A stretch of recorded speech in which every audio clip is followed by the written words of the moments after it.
It's another episode of Paul Unscripted with Paul Cruickshank. Good morning. Morning, Kelly. How are you? Very good, thank you. Good. Today, unpopular topics. We're having a little truth serum. Uh-oh. So you've got to listen to the questions carefully. I'll try. A couple of these questions have actually come through to me on LinkedIn, by the way. I won't tell you which one. But I'm going to let you go. So, what's the one thing you regret not doing because you waited for certainty?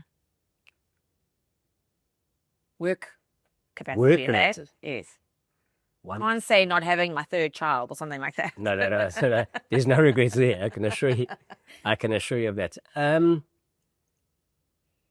one thing I regret because there was no certainty. Well, you waited for certainty, and maybe you waited for too long. Yeah, I would. It's quite difficult to give an example actually, but we often conservative in our decisions. Mm-hmm. So I'm going to talk more general, and that sometimes is a good thing, but mostly as a corporate, we tend to be slow to make a decision, so we chew on things too often. Do you think you're too safe Me, as a CEO? yes. It's like the accountant in you. I don't know if it's the personality or the accountant, but definitely too safe. Okay. I will definitely mull over stuff, and it might be also something to do with our main shareholders, also quite conservative, which is a good thing. I'm not necessarily saying it's a bad thing. So I think it stems from that. So we tend to play things quite safe. We do have board members who are would be far more aggressive on certain things, than we potentially are, which drag us in a direction which is a good thing. Do you think if you had more aggressive investors or team members, it would make you uncomfortable? It probably would. It probably wouldn't suit me in my personality. I think it would be a struggle. You need a different CEO. Okay, that's a lesson. No, I'm serious. We don't want another. No, you have to match. You have to. Otherwise, I mean, then you end up with a fallout. Absolutely. So it's a little bit like football managers, and they fall out and they get fired. But it's an interesting thing because I suppose the business has to match the personality and vice versa. They do. Well, I don't know about the business, but they ultimately the business will, because your people will come into the business that want to be part of that culture, which is bigger than my personality, by the way. So you'll get that sort of culture coming through, and that. But having said that, we're quite diverse in our thinking in the business. That's good. The marketing guys probably get really frustrated that things take so long, and want to do a whole lot more stuff than we do, and we need them to put us along. To be honest, yeah, pull the accountants with them, and to keep knocking on that door, I suppose. What's one of the toughest decisions you've had to make? I'm going to give you a time bracket on this. So in the last year, let's call it toughest decision you've had to make. What's always difficult is changes to people at senior levels. Why do you find that so difficult? Well, you affect. Because you're human. You affect their lives. But our job is to make sure that we do what's right for the business first. And we've done a lot of change in the last 12 to 18 months at senior levels, which are all difficult. And I've never had one conversation that is easy. And what's your approach to making those decisions? Also, we spoke earlier about being conservative. So generally we take it longer than some people might think we should.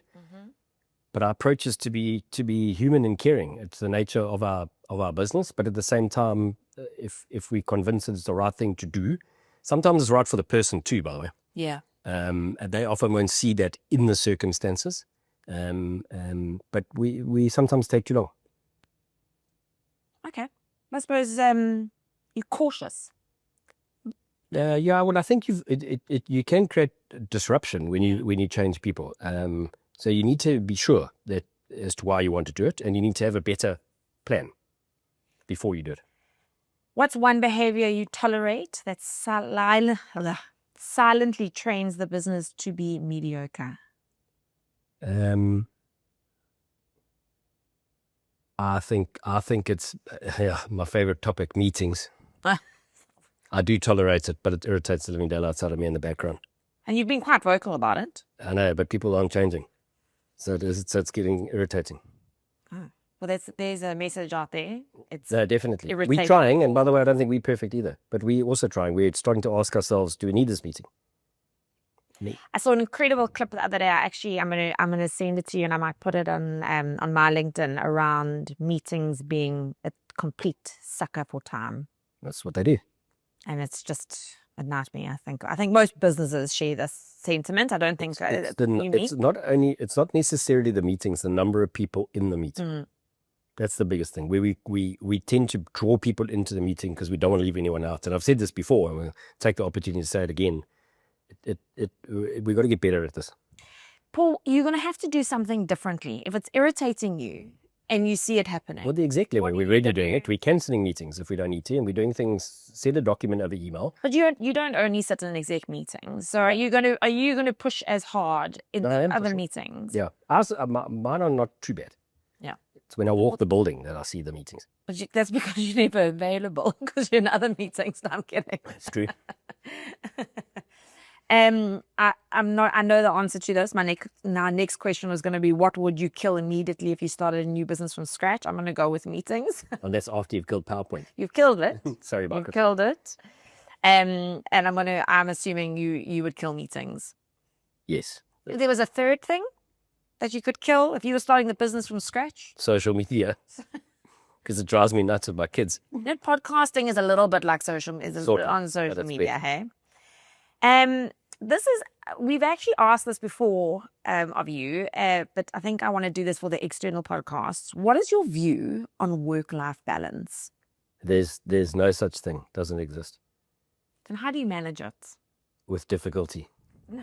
Giving you short give us more. No, give us more. No, so work, I mean, I've said this before, and you can go to the numbers. I spend 8 hours sleeping and 8 hours at work. Mm-hmm. So, and then you've got the bits and pieces in between where you try and do some exercise, etc., etc. So it has to be integrated into your life.